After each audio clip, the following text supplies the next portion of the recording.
Now after the touchdown, here's Elliott on to kick it away. That's fielded in the end zone. And he'll take this up past the 20 and down at the 22-yard line. The Niners take over first and 10 at their own 22-yard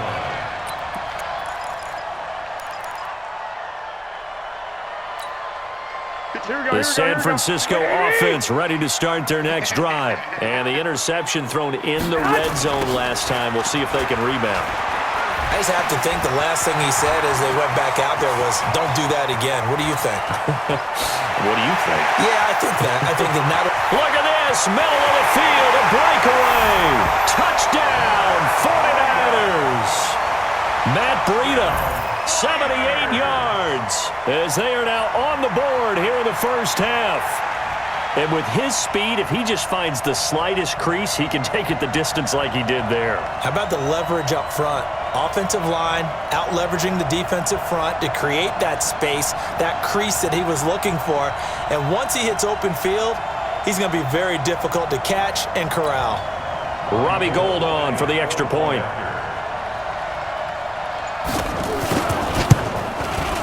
It's good, and we're all tied at 7 apiece.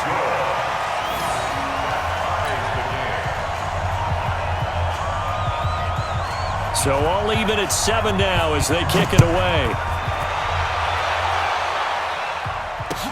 That's fielded in the end zone. And he'll bring it a few past the 20 to the 23-yard line.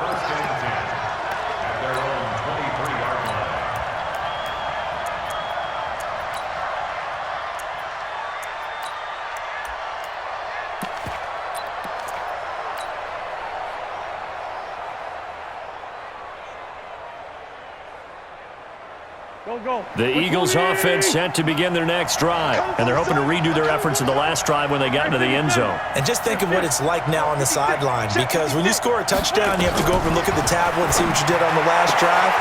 When you scored points, it's a whole lot better view than when you're trying to figure out how to fix things there. A good pickup there, 8 yards on the first down completion. Facing a 2nd and 2 after that last catch, good for 8 yards. Now Scott. And he'll only get a yard to bring up 3rd and 1. But we just saw a great example of what we talked about with his coach turns into something big.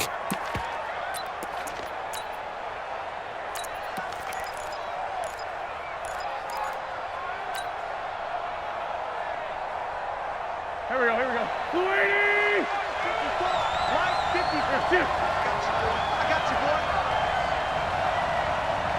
Here, 2. On 3rd down, this is Howard. And he's able to get the first before he's taken down at the 36. A 3rd down gain of 3 yards, and that'll be enough. That's a tremendous group effort there, because when you talk about offensive lines, the best ones, talk about guys that play in harmony, in sync, and getting things done, and they did that on that play. Yeah, especially on 3rd and 1. Got to be in sync, and they were. A reminder that when halftime rolls around, Jonathan Coachman will have all the highlights and analysis of this first half of play from our studios in Orlando. They'll run with Scott. Call it a gain of 4 on 1st, and that'll make it 2nd down. Some of the most unselfish players on any football team, defensive tackles, because we ask them to just eat up blocks and allow other people to make tackles. But when he can make a play himself, as we just saw there, that's a big day.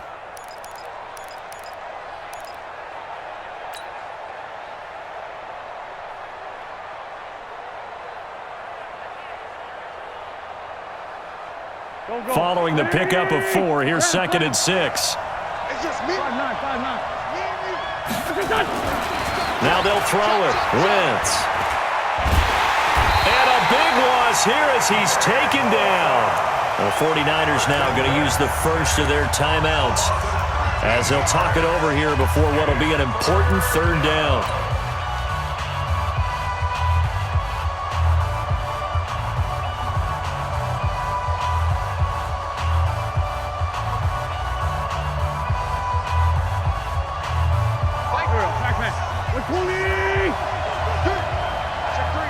Check three.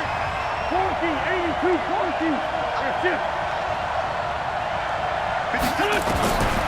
Working from the gun, Wentz. Oh, the pressure too great, and he goes down once more. Now San Francisco going to call their second timeout as they'll head to the sideline and talk over what to do next. Now on fourth down, it's Cameron Johnston on to punt it away. The 49ers have Richie James back deep.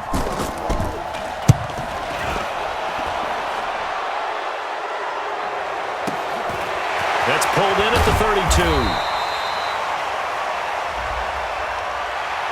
Down, roughing, it is a first. And just think about the differences between the two. Running into the kicker almost feels inadvertent, just a small tap, so to speak.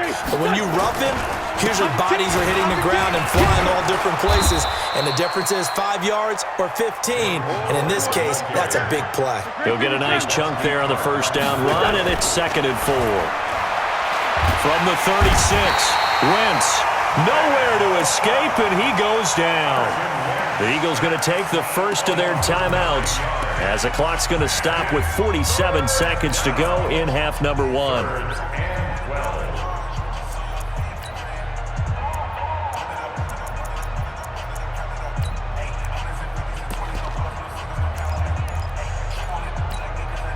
Eagles coming up here on a 3rd and long, so Wentz and company with some work to do after the sack. Hey, dude.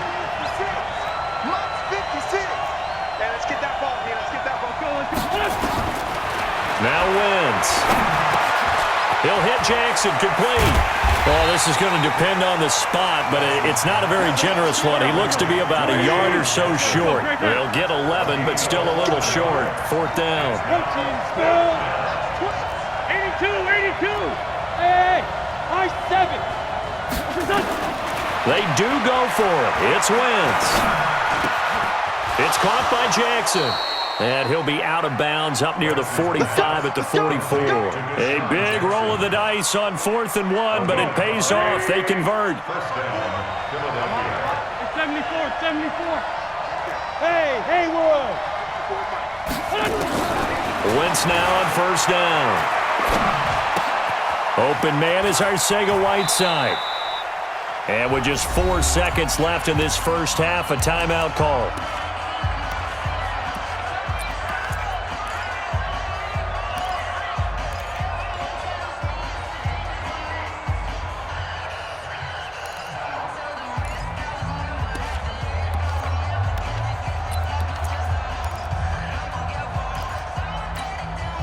So 2nd and 8 here after the pass play for 2 yards on 1st down.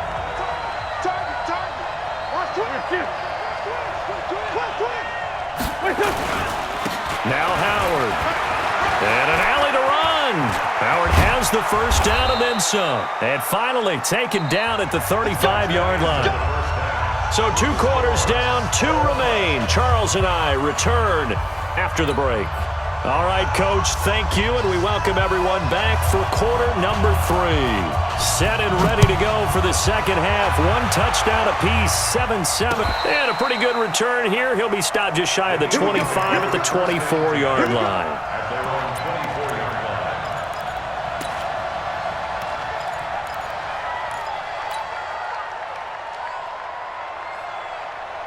The Eagles offense set to begin their next drive. They have a chance to break our tie here as we get a look at the first drive of quarter 3. And it's such a tone setter, isn't it? Because both sides trying to seize momentum to begin the half.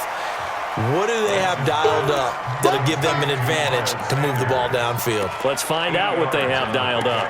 It's funny, throughout the time that we've been together, when we talk with running backs about the ability to catch the ball, their eyes light up when they talk about open field and having one-on-one matchups, don't they? Yeah, they do. And that's the reason why. What we just saw, shedding those tackles, and that's what they're used to doing. It is, and it starts at the beginning of the play. One-on-one matchup if someone's trying to cover them, but they also like those one-on-ones downfield after the catch when they're running with the ball. They think they're going to win those too. Facing a 2nd and 2 after that last catch, good for 8 yards. Here's a throw out wide, complete to his running back right side. And he went backwards. He'll be down at the 30. This will be a 2-yard loss on the play. And that's going to bring up the 3rd down. Got an open man. It's Scott. And down he goes, but he takes it up to the 40. 10 yards there and an Eagle first down. And this is why trying to cover the angle route is so difficult.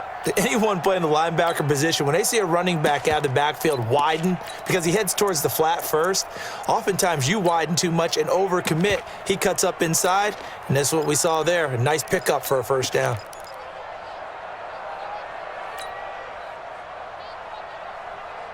Go. Waiting. Check. Watch 54.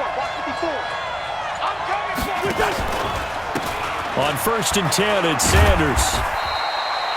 Just a yard on the pickup there, and it'll bring up a 2nd and 9. Nice job by that defensive front there to hold him to a short gain on first down. Well played, I must say. Yeah, only getting 1 yard. There was no room to run. Here we go. Pac-Man. 180. 54. What? 5-7. Mike 5-4. Hey, orbit. On 2nd and 9, Wentz. And complete to Zach Ertz. He will go out right near the 35-yard line. 23 yards the pickup there. And there's a completion to the tight end. And look at the size of these players nowadays. At that spot, 6'4", 6'5", and up. A lot of guys used to be basketball athleticism, great hand